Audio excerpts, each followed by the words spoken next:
Comecei um departamento, na época era um departamento de clínica e cirurgia juntos.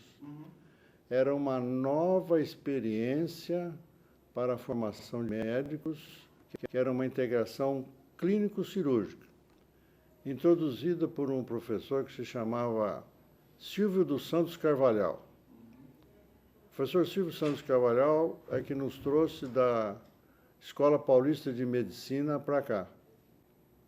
Então, nós viemos, fizemos concurso, vieram mais 2 comigo, que foi o hoje falecidos, uma homenagem a eles, que é o professor Raul Raposo de Medeiros e o professor Dr. Mário Mantovani, falecido recentemente.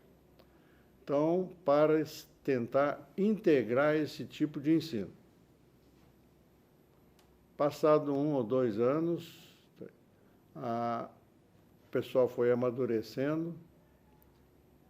A gente sabe que, nesses períodos de introdução de algumas ideias novas, a gente tem, de início, uma polifonia, né? Depois a gente começa a ter umas dissonâncias.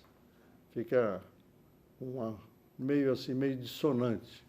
E depois entramos na velha escola barroca, com algumas dissonâncias de vez em quando. Então, mesmo mantendo um certo grau de integração, os departamentos foram criados separados agora. Passou a ser cirurgia e clínica médica, como era o tradicional de todas as escolas. E nesse interim, nós ficamos no departamento de cirurgia e o departamento de clínica continuou com os outros docentes que faziam parte dele. Essa época, acho que essa divisão foi em 1973, 72, 73, certo? Depois de uns 3 anos. Antigamente, a medicina, acho que tinha 2 virtudes que a gente sempre morria de rir, porque era uma virtude vitoriana, né, que a gente chamava, que todo mundo queria ser um homem com a tintura vitoriana, né? E a outra era que era um pensamento tipo cartesiano, né? Eu penso. Tá bom. Agora, com o passar do tempo, a gente nota que as áreas da medicina e das escolas que evoluíram muito mudaram o pensamento cartesiano para o pensamento do argumento. Eu argumento, sempre no sentido de formar consensos. Uma vez que você forma consensos, você começa a criar multidisciplinaridade.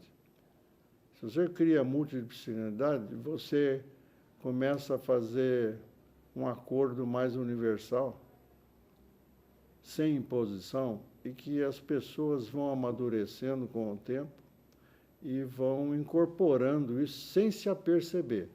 Isso é bom? Isso é ótimo. Por quê?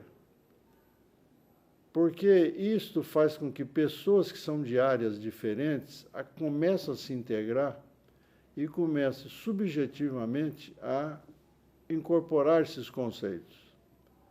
E começa a falar uma linguagem que passa a ser comum a todo o grupo multidisciplinar.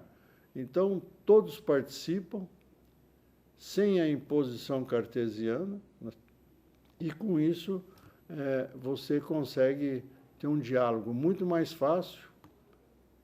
E quando eu falo em diálogo muito mais fácil, não significa que é um bel canto todo o tempo, mas, embora exista dissintonias, elas são breves, são passageiras, e às vezes as dissintonias vêm para chamar atenção para algo que está errado, e eu acho que isso é um grande progresso para a área da medicina como ciência. Infelizmente, nem todos aderiram ainda a esse aspecto multidisciplinar. Quando eu cheguei aqui, havia uma polifonia com uma dissonância muito grande. Depois, à medida que você vai acostumando e tentando colocar na pauta as coisas mais certas, começaram a surgir as oportunidades de você começar a desenvolver ilhas, porque esse país parece que desenvolve por meio de ilhas, né? de referência. Então, eu lembro que uma grande emoção para mim foi quando eu fundei a primeira unidade de terapia intensiva, UTI, dessa faculdade, que era a unidade de terapia intensiva do Departamento de Cirurgia, que funcionava, se não me engano, no segundo andar da velha Santa Casa de Campinas. Certo? Foi uma experiência única, porque eram 4 leitos, quando não transformava em 5, mas formado por jovens que queriam aprender e que ficavam lá. E nós conseguimos fazer uma educação continuada para a enfermagem, que também gostavam de ficar lá.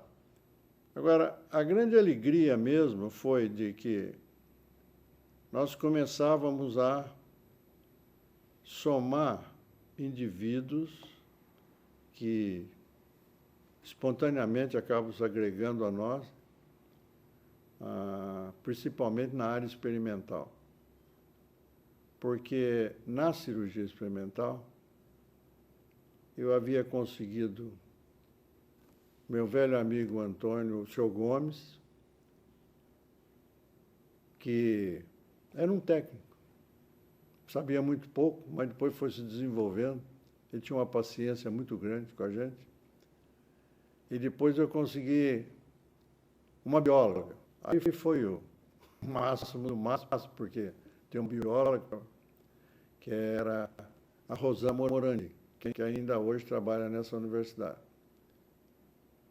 Com a Rosana Morandi eu consegui depois mais 2 biólogos, a Ana Moraes, que está lá na cirurgia experimental ainda, e o William, certo?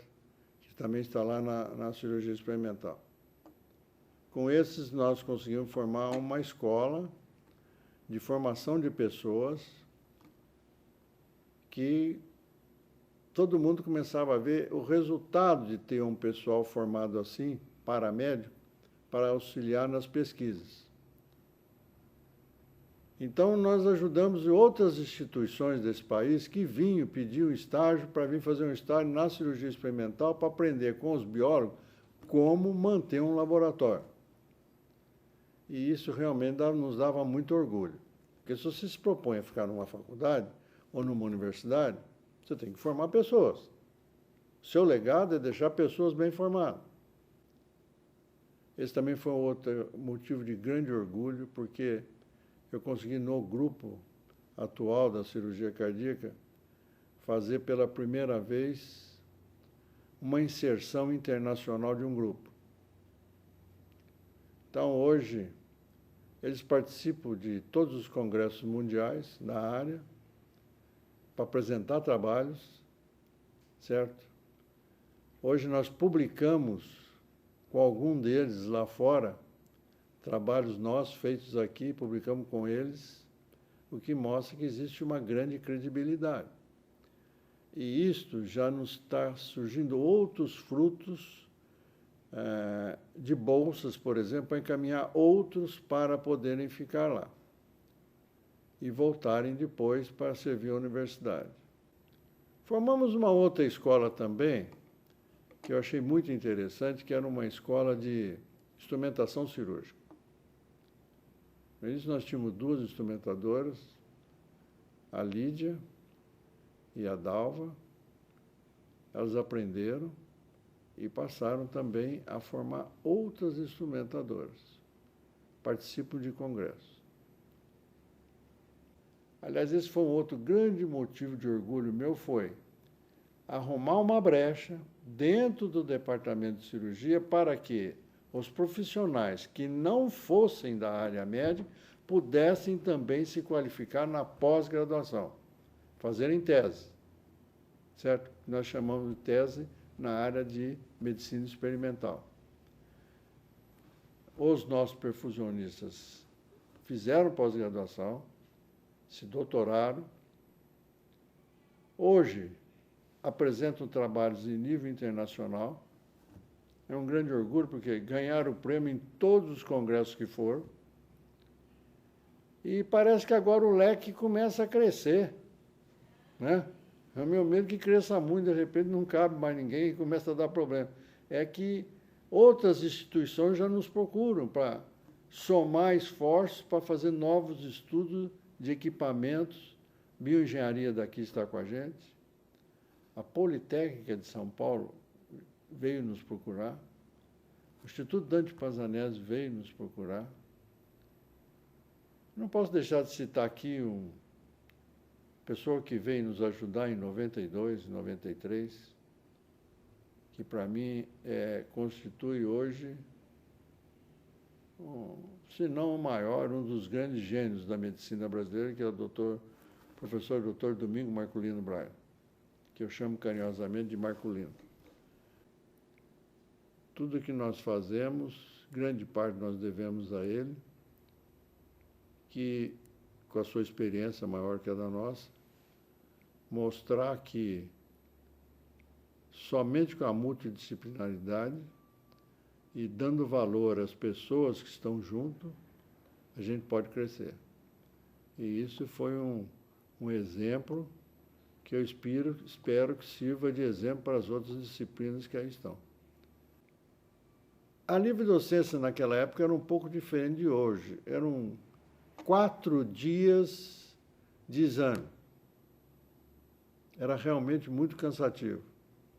Então, nós tínhamos uma prova de currículo, de memorial, tínhamos uma prova didática, que nós tínhamos que dar uma aula, tínhamos uma prova prática, que nós tínhamos que operar um doente para a banca examinadora. E, no último dia, era a defesa da tese. Quando foi para operar, eu falei, bom, aqui na Santa Casa, como é que nós vamos fazer? Porque esse pessoal vem de hospitais que são melhores. Mas se a gente pensar sempre no futuro, a gente fala, daqui 40 anos, quando alguém for dar uma aula, fala, tinha um hospital que chamava Hospital das Clínicas, era um negocinho assim, porque talvez eles estejam no outro mundo, outra coisa muito diferente. Então, a gente tem sempre que ter isso em mente. Então, com a ajuda das pessoas, vendo da necessidade, a gente conseguiu estabelecer uma sala cirúrgica que ficou realmente impecável, né? Até o professor Zerbini elogiou. E nós fizemos a prova prática. Então, essa unidade de saber que constitui uma universidade assim, é saber utilizar as áreas que existem, né? E não querer cada um montar uma área para si que já tem as coisas aí. Só precisa saber utilizar. E, dessa maneira, eu acho que, como missão, como professor, conseguimos formar uma pleiade de jovens que eles atingiram um patamar muito diferente do que nós tínhamos há muitos anos atrás. E provavelmente daqui a 10 anos vão ter outro patamar de crescimento. Mas não há dúvidas de que eles têm uma formação muito sólida. E isto seguramente os deixará sempre em lugar de destaque na ciência brasileira, principalmente na área médica. Isso me deixa muito orgulhoso. Acho que cumpri, em parte, o meu sonho de deixar aí uma equipe de indivíduos muito bem formados, muito inteligentes, certo? E que sabem manter a multidisciplinaridade. Espero que eles continuem assim.